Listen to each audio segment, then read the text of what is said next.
pada tanggal 15 Agustus 1945, Kaisar Hirohito memerintahkan penghentian permusuhan terhadap sekutu.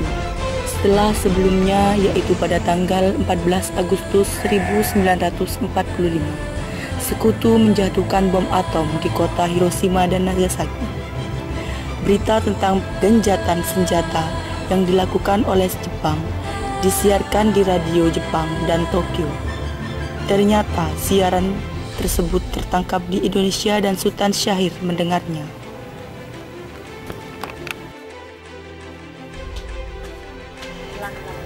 Apakah kalian sudah mendengar berita kalah Jepang? Belum, Bung. Benarkah itu?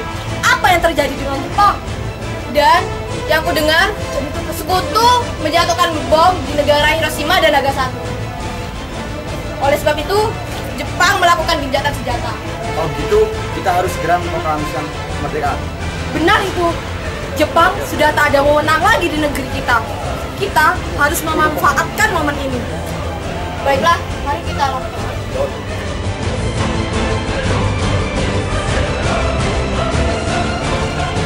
Peristiwa Rengas Dengklok, perdebatan golongan tua dengan golongan muda. Setelah mendengar berita kekalahan Jepang, Hoirul Saleh segera merencanakan pertemuan dengan golongan muda lainnya untuk membicarakan masalah proklamasi kemerdekaan. Pertemuan ini dilangsungkan di Jalan Pegangsaan Timur nomor 17, Jakarta, pukul 20 waktu Indonesia Barat. Teman-teman sekalian, apakah kalian sudah mendengar tentang berita kekalahan Jepang? Belum, kawan. Dari mana engkau tahu tentang hal itu? Barusan saya dan Sukarni berkumpul dengan Syahrir. Dia mendengar siaran radio yang mengumumkan gencatan senjata itu. Berarti negeri kita sekarang dalam kondisi vakum of power. Benar, demikian saya mengumpulkan kalian semua ini untuk membahas masalah itu dan memanfaatkan situasi ini untuk memproklamirkan kemerdekaan. Tepat sekali. Kalau begitu, kita harus membagi tugas. Wihkana dan Hoirul, kalian harus ke kediaman Soekarno. Saya dan Bung Darwis akan memerintahkan anggota pemuda lainnya untuk menguasai kekuasaan Jepang.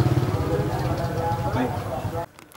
Kediaman Soekarno, Jalan Pegangsaan Timur nomor 56, Jakarta, pukul 22 waktu Indonesia Barat.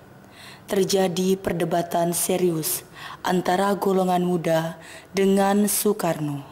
Kita harus memproklamasikan kemerdekaan sekarang, Bung. Ini batang leherku. Seretlah aku pojok sana dan potong leherku saat ini juga. Kau tidak perlu menunggu hingga esok hari.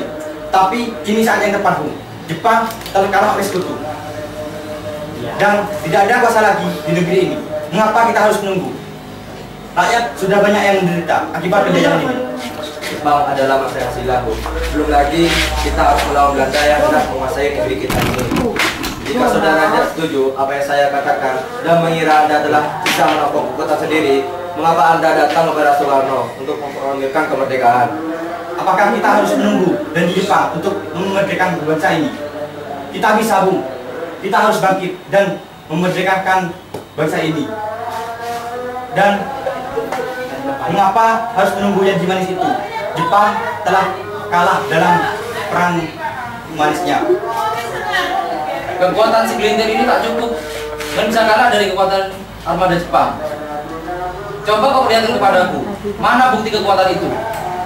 Bagaimana kau bisa menyelamatkan wanita dan anak-anak jika terjadi pertumpahan darah? Bagaimana kau bisa mempertahankan kemerdekaan ini? Coba bayangkan, bagaimana kita bisa tegak di atas kekuatan sendiri? Tapi, jika kita memproklamasikan kemerdekaan sekarang, kita bisa mengakhiri penderitaan rakyat yang selama ini kita tanggung. Ini kesempatan negeri kita, Bung. Baiklah, baiklah. Mereka kami berunding sebentar terlebih dahulu. Kemudian para anggota golongan tua yang berada di kediaman Soekarno langsung membicarakan permasalahan tersebut. Bagaimana ini? Para pemuda menuntut kita untuk secepatnya memproklamasikan kemerdekaan. Kita tidak boleh gegabah, Bu. Kita harus merencanakannya dengan matang-matang agar tidak terjadi sesuatu yang tidak kita inginkan. Saya setuju. Menurut saya yang terpenting sekarang adalah menghadapi negara sekutu yang berniat untuk menguasai negara ini. Selain itu, masalah kemerdekaan kita bahas di sidang PPKI 18 Agustus mendatang.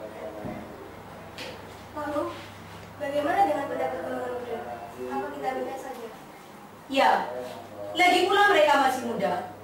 Pemikiran mereka terlalu pendek. Kita harus melihat ke depan, memikirkannya dengan matang. Kalau tidak, bagaimana jika nanti akan terjadi berantakan? Baiklah, Bu. Berarti kita semua sudah sepakat. Mesti ya.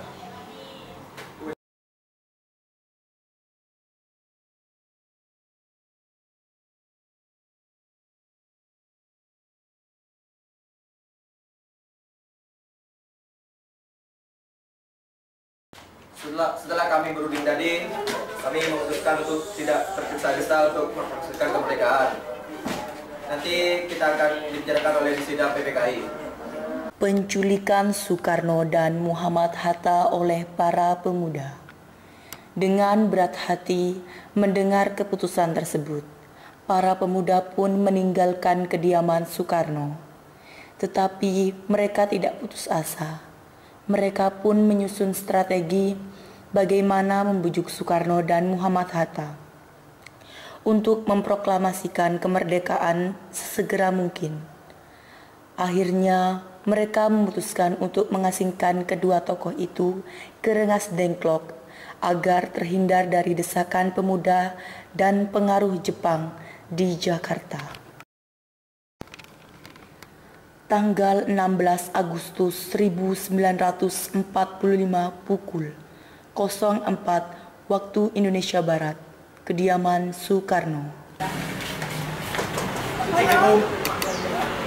Waalaikumsalam. Mengapa saudara datang sepagi ini? Kami bermaksud bahwa Anda dan Soekarno untuk kami ke tempat pengasingan. Bapak pengasingan, apa maksud Anda? Saya akan membawa kalian ke tempat pengasingan agar terhindar dari bentrok antara rakyat dengan Jepang. Baiklah, kita akan ikut. Sebaiknya Ibu Fatmawati dan anak adikku serta. Baiklah, kami akan mengikut. Ayo. Hilangnya Soekarno dan Muhammad Hatta secara misterius pagi itu menimbulkan kepanikan di kalangan para pemimpin di Jakarta. Peristiwa ini baru diketahui oleh Mr. Ahmad Subarjo pukul 08 pagi.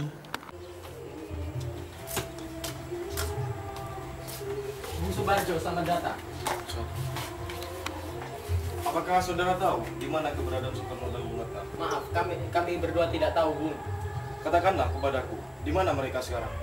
Aku akan menjamin keselamatan mereka ketika mereka kembali ke Jakarta. Dan aku akan menjamin kemerdekaan untuk kalian esok harinya. Akankah Anda bersumpah untuk itu? Bisakah kau percaya padaku, nak? Baiklah, kami akan mengantarkannya ke Rengas Dengklok. Baik, kalau begitu. Enak, bisa antarkan aku ke Rengas Dengklok? Saya, Pak. Kalau begitu, naiklah.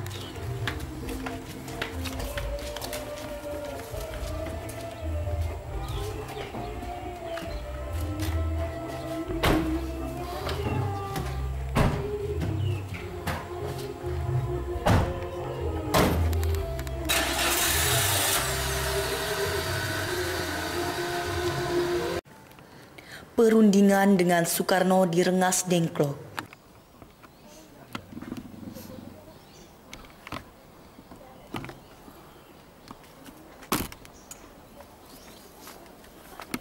Nah, sekarang jelaskan, mengapa saudara sekalian membawa kami ke sini? Maafkan kelenjangan kami, Bung. Kami demi keselamatan Anda. Kami ingin membicarakan tentang masalah proklamasi kembali, Bung. Bukankah tempoh hari sudah kami katakan tentang kemerdekaan itu akan disidangkan kembali di sidang PPKI? Memang benar adanya, Bung. Tetapi mengapa harus menunggu janji Jepang? Mengapa harus menunggu sidang PPKI? Jika kita bisa bergerak dengan kekuatan kita sendiri. PPKI bentukan Jepang, Bung. Kita ingin memproklamirkan tanpa campur tangan Jepang. Pendapat itu benar. Namun, kita masih terlalu dini untuk memproklamasikan kemerdekaan. Lagi pula, kita belum siap dan masih membutuhkan campur tangan dari Jepang untuk merdeka. Bagaimana bila perkataan Jepang tentang kemerdekaan masa kita ini hanya janji manis belaka? Apa yang akan Anda lakukan, Bung? Apakah akan selamanya menunggu janji itu, Bung? Kita harus memproklamasikan kemerdekaan kita sekarang juga. demi rakyat yang bertahun-tahun terbelenggu di tanah air kita sendiri. Mereka berhak bebas, dan sekaranglah saatnya. Tenang saudara sekalian, mari bicarakan semuanya dengan kepala dingin. Tidak perlu ada ketegangan, oke? Oke. Ikut saya.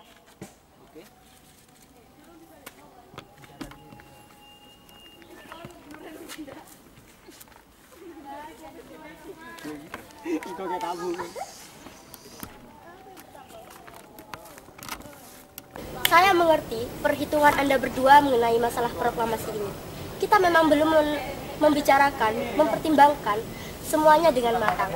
Tapi saya percaya kita dapat bangkit dan memanfaatkan situasi ini. Kesempatan tidak datang dua kali, Bung. Apa yang mereka katakan benar dan saya mendukung mereka. Apakah kita bisa? Akankah mungkin kita akan dilakukan? Mungkin, Bung. Jika kita percaya, kita akan temukan jalan keluarnya. Lagi pula, para pemuda di Jakarta telah menyiapkan strategi untuk mencegah serangan dari Jepang ataupun para sekutu yang tidak menerima proklamasi kita. Baiklah, kami setuju. Kita akan melakukan proklamasi tanpa ada campur tangan dari Jepang. Pada pukul 17.30 waktu Indonesia Barat, rombongan dari Jakarta tiba di Rengas Dengklok untuk menjemput Soekarno dan Muhammad Hatta.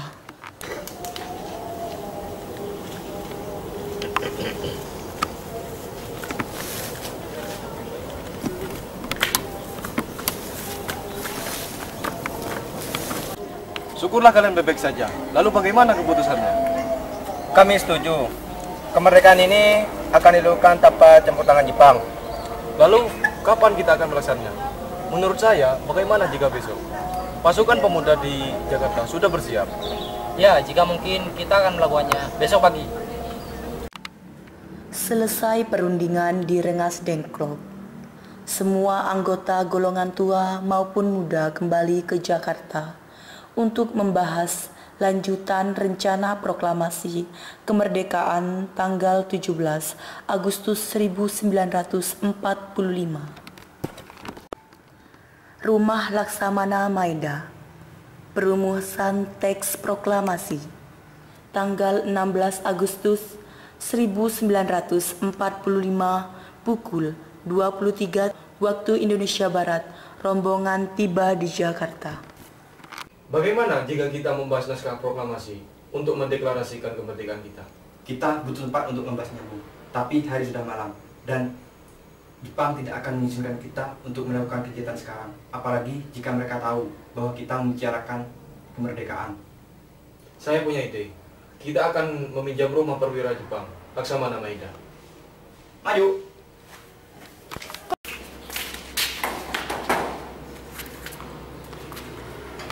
Selamat malam, ada apa, Bu? Maaf, kami mengganggu malam-malam begini. Kami hanya butuh tempat untuk merencanakan naskah kemerdekaan yang akan dilaksanakan esok hari. Benarkah itu? Saya turut gembira menerima kabar itu. Silakan masuk dan pilihlah ruangan yang kalian butuhkan. Saya akan istirahat terlebih dahulu. Terima kasih. Rumusan teks proklamasi dilakukan di rumah makan Maeda. 3 eksponen pemuda yaitu Sukarni, Sudiro, dan BM Diah menyaksikan Soekarno dan Muhammad Hatta dan Mr. Ahmad Subarjo membahas perumusan naskah proklamasi. Acara perumusan naskah proklamasi berjalan dengan lancar. Tidak ditentukan kesulitan untuk menemukan rumusan yang tepat. Sebagai hasil pembicaraan mereka bertiga, diperoleh rumusan yang ditulis tangan oleh Soekarno. Pada tanggal 17 Agustus 1945 pukul 04.00 waktu Indonesia Barat, dibacakanlah rumusan naskah proklamasi untuk yang pertama kalinya di depan para hadirin yang berada di rumah Maeda yang langsung disetujui. Namun kemudian timbullah persoalan tentang siapa saja yang akan mendatanganinya naskah proklamasi. Menurut saya, naskah ini jangan ditandatangani oleh anggota PPKI. Memang kenapa? Lantas, siapa yang akan menandatanganinya? PPKI kan lembaga bentukan Jepang. Tadi kita sudah sepakat tidak ada campur tangan oleh Jepang. Kau benar, nak. Bagaimana ini, Bu? Adakah dari kalian yang memiliki pendapat untuk menyelesaikan masalah ini? Bagaimana jika naskah ini ditandatangani oleh hadirin yang datang saat ini? Seperti Amerika ketika menandatangani teks deklarasinya. Jangan, kita tidak boleh meniru. Kita harus berbeda dengan negara lain. Lalu bagaimana dengan Bung Karno? Karena ini berkat jasa-jasa Indonesia, berarti atas nama bangsa Indonesia. Saya setuju dan saya punya usul. Yang menandatangani teks deklarasinya yakni cukup 2 orang saja, yakni Bung Hatta dan Bung Karno. Usul yang bagus, bagaimana menurut hadirin? Ya, kami setuju. Setelah semuanya setuju, Soekarno memerintahkan Sayuti Melik untuk mengetik teks proklamasi.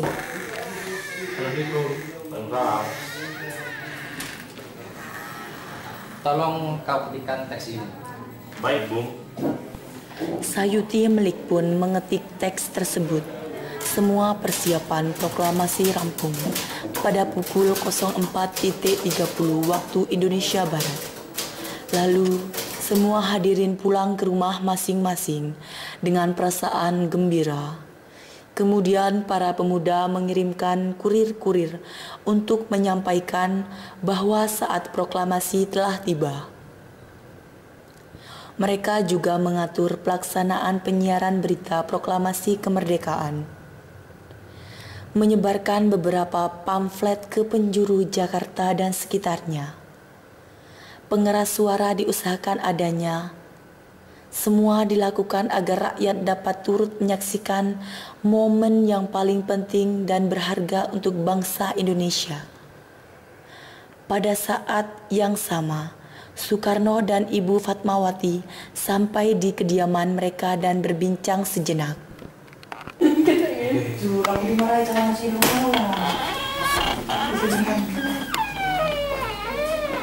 Alhamdulillah semua berjalan dengan lancar. Terima kasih Ibu telah menemani saya di saat-saat yang menguras pikiran ini. Iya, terima kasih Gusti Allah yang telah memberikan jalan kepada bangsa kita untuk memproklamasikan kemerdekaan. Oh iya Pak, apakah kalian sudah merencanakan bagaimana proklamasi besok akan berlangsung? Sudah, kita akan melakukan upacara bendera yang diiringi lagu Indonesia Raya, yaitu karya Bung Supratman.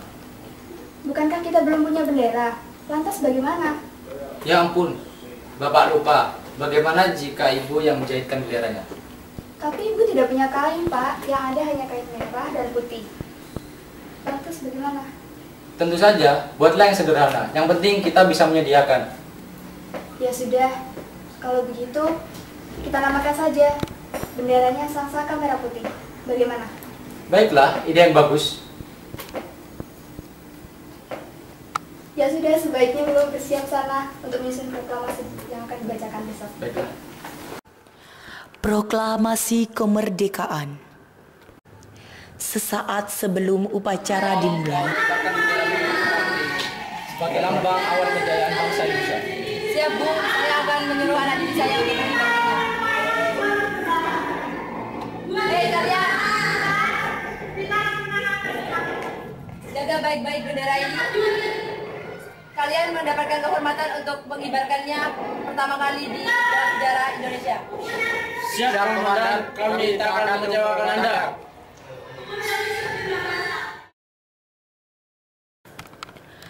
tiba saatnya upacara proklamasi kemerdekaan Indonesia. Suasana menjadi sangat hening.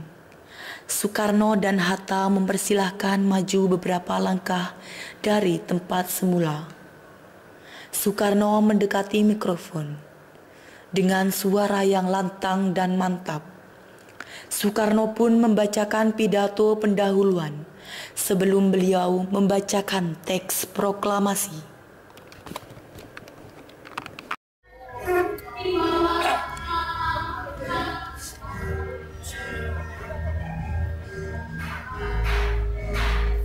Saudara-saudara sekalian, saya telah meminta saudara hadir di sini untuk menyaksikan peristiwa yang maha penting dalam sejarah bangsa kita. Berpuluh-puluh tahun tahun bangsa kita, bangsa Indonesia telah berjuang untuk merdeka. Bahkan telah beratus-ratus tahun lamanya gelombang aksi kita tidak putus dalam berjuang untuk memerdekakan negeri ini. Kita jatuh bangun menyusun kekuatan untuk mencapai cita-cita Indonesia bebas dari penjajahan bangsa lain. Semalam kami para pemuka bangsa Indonesia berdiri berbagai penjuru bergabung untuk kemusyawaratan itu seias kata berkata. Ini saatnya bagi kita untuk mengobarkan api revolusi kemerdekaan Indonesia. Saudara sekalian, dengan ini kami menyatakan kebetulan tekad ini. Dengarlah proklamasi ini. Proklamasi kami bangsa Indonesia. Dengan ini menyatakan kemerdekaan bangsa Indonesia. Hal-hal yang mengenai pemindahan kekuasaan dan lain-lain diselenggarakan dengan cara yang seksama dan dalam tempo yang sesingkat-singkatnya. Jakarta, 17 bulan 8 tahun 45. Atas nama bangsa Indonesia, Soekarno-Hatta.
Bangunlah jiwanya, bangun